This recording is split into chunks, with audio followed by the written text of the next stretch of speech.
Hello everyone, how are you doing? This is MD Tech here with another quick tutorial. In today's tutorial, I'm going to show you how to access the Google Chrome Web Store on your Chrome web browser. So this should hopefully be a pretty straightforward process here, guys. And without further ado, let's go ahead and jump right into it. So all you have to do is open up Chrome and then select the three-dotted menu icon up at the top right. So go ahead and left click on that. And then you want to go down and select extensions and then select the Visit Chrome Web Store button. And that'll launch the Chrome Web Store here.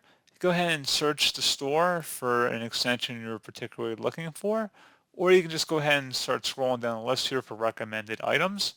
Pretty straightforward process on that, guys. You just would go ahead and select whichever one you wanted to install, and then you would select the Add to Chrome button, and it would install the extension.